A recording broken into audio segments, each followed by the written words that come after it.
Greetings, everyone. Glenn Kellaway from the basement.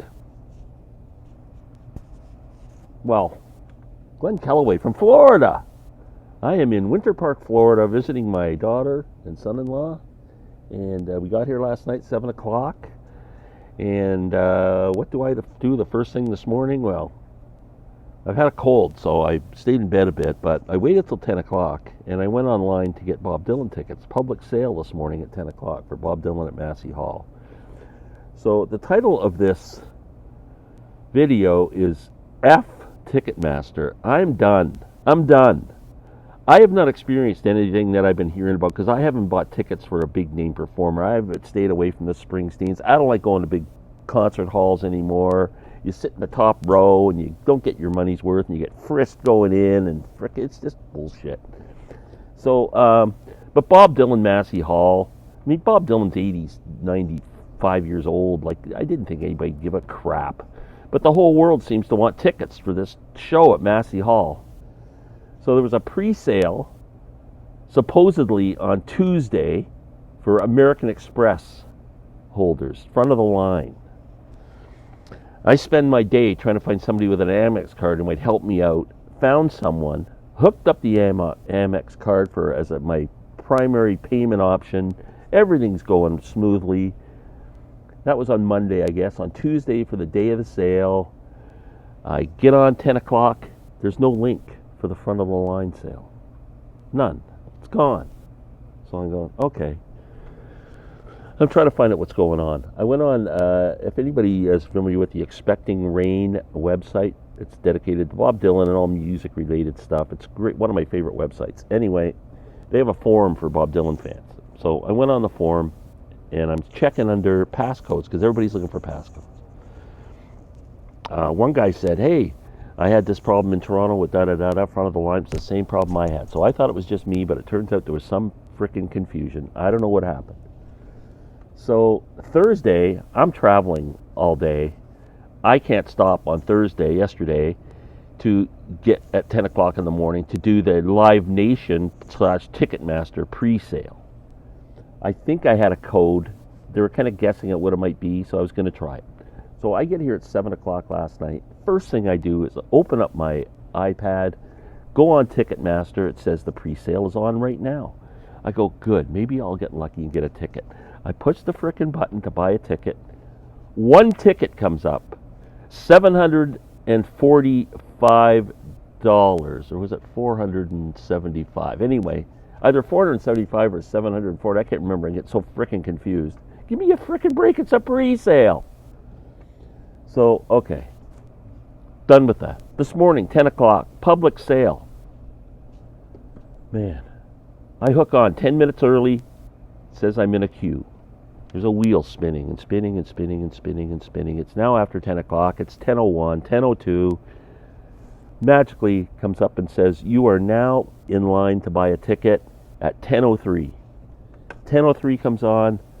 There's all the seats there. It showed, out of, say, 20 different sections in Massey Hall, it showed 10 of them with available tickets. It didn't show what seats in particular, but it showed that color still had tickets available. So I went, this is great.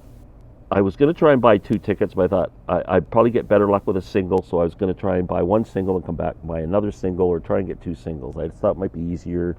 Usually you find one random seat and it's easy to get. I click on. It says loading. Now the ticket prices were ranged from $112 to $200 and low 200s, maybe like $112 to $220, say. Anyway, so I'm on. Loading. 10 frickin' minutes. Loading. Magically, tickets appear. The cheapest seat. Now I think I got it right. Now the cheapest seat's $445. How the hell is this happening? This is not right. I will go see acts that are not mainstream, where I can buy a ticket. I saw Tedeschi Trucks, one of the great live acts on the road today. Incredible musicians. I saw them at the Budweiser stage in Toronto, where it holds like 18,000 people. $45. Man, what value? Like, you don't have to pay this money for all these frickin' rip-off artists. I'm done. That's my rant for the day. Fuck Ticketmaster. And I'm sorry I swore, but I'm freaking mad. So now, calm down. We're in Florida. I could show you the pool, which I was in this morning, early this morning, and going to go in as soon as my wife went out to Target to buy a couple things, and we're going to go spend some time in the afternoon in the pool. It's so nice down here, but it's freaking hot, man. It's like 91, I think. I always bring stuff down here to trade in because Canadian money, like if I trade CDs and records in Canada, I get Canadian money for them. And for some reason, Canadians aren't as generous when they're taking stuff in for credit and trade or whatever. So I always save up everything. I saved up about, I don't know how many CDs. I might have had 50 CDs, half a dozen concert Blu-rays, a bunch of books, and a few records. I took them over to a place called Bright Light Books. It's my favorite place to come in Winterland or Orlando. I always find stuff there. Now, what they do is they give you a pretty good value in trade, but today, unfortunately, what I found on the shelf I didn't think I'd be able to spend the money. They were offering me like $250 US dollars in trade for what I brought in. That's pretty cool. And I took the cash, $148 US. That's pretty good. That's like $150, so 15 times 3, 45. That's about $200 Canadian money. Pretty good. And I'm going to a record show in Orlando on Sunday, so I'm going to spend it there. When I was there, I found a few CDs I wanted, but ended up just going away with one. I'm going to come back. They put the other ones away for me. I'm going to see how I do at the record show and stuff. If I find one of the ones I put aside was Wilco AM. Another one was a Nickel Creek album. Can't remember the name of it. It's one of the more latest ones. And Art Blakey, an Art Blakey CD. I know my friend John, who I'll be meeting up with here, is a big Art Blakey guy. So that's why I'm trying it. John kind of talked me into it.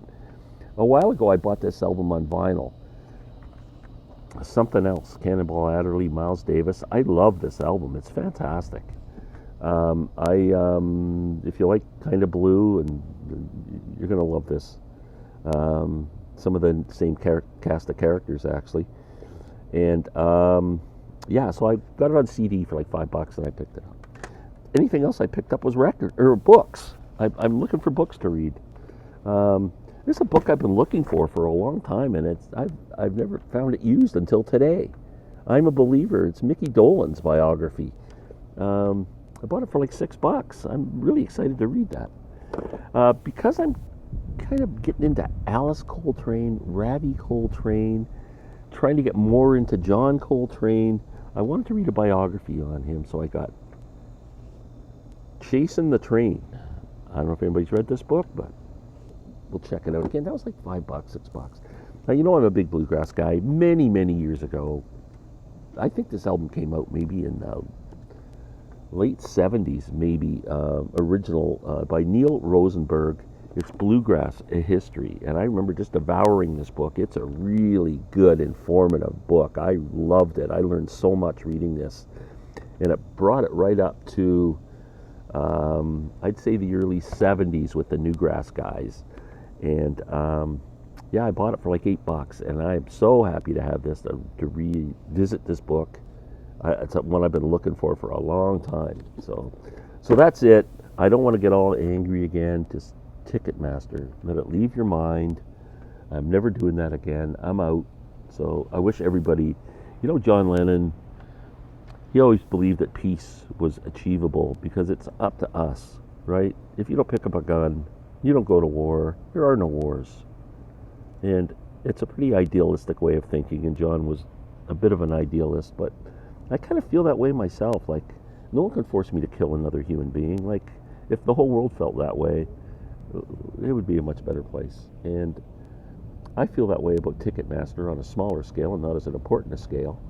But if we all just said to Bruce Springsteen and to Bob Dylan on this tour and to Taylor Swift, if she's causing it too, or whoever else is coming up, and tickets are getting out of hand, we say, sorry, Bruce, sorry, Taylor, Sorry, Bob, we're not coming to see you. We're just not. Sell your ticket for $100. We're in. I know it costs a lot of money to go on the road, but it doesn't cost that a cheap seat's $400. Give me a frickin' break. And I remember the days when I started going to concerts. You just lined up at the venue and bought a ticket. It was great. It was so easy to get tickets to stuff because a lot of people didn't line up, and then eventually you got kind of people started to get into it. And I remember my biggest one was the Stones in '72, the Exile Tour, Maple Leaf Gardens. You had to line up. Tickets went on sale 10 o'clock, whatever morning. My cousin and I went there on the day before, about 4 in the afternoon, camped out a spot in the middle of Carlton Street, and just waited and partied, and a whole bunch of people started to show up, and there was thousands of us down there lined up all around the block, around the building, and it was one of the biggest parties I've ever attended in my life. We had a great time, and I got great seats. I remember when Bruce Springsteen's Born in the USA tour was coming through Toronto. I was driving by the outdoor stadium at Exhibition Place where he was playing that show, and it was winter. It was like February. It was freezing frickin' cold, and people were out camping out for that to get these Bruce Springsteen tickets. I mean, and then at some point, I can't speak for the whole world, but in Toronto, the big promoter was Concert Productions International. Now, the first one I remember being a bit weird was Bob Dylan and the Band. It was on a lottery system. You had to write your name on an envelope or whatever and put whatever information on the envelope, mail it in. If your name got picked, you got tickets. I never got tickets. Then Concert Productions International came up with this. You had to be a member, and then you got preferred tickets. And they charged you this is back in 1974, 75. They were charging a lot of money to be a member. I can't remember what it was, but for people, what kind of money we were making back then, I think I was making like $5 an hour. It was, it was for rich kids, and so a lot of tickets I couldn't get anymore, and it's gone worse than now. Now it's just exploded and gone ridiculous. So anyway, I will be doing quite a few videos from Florida. And I hope everyone has a wonderful day. F Ticketmaster, get the t-shirt, and we'll talk later.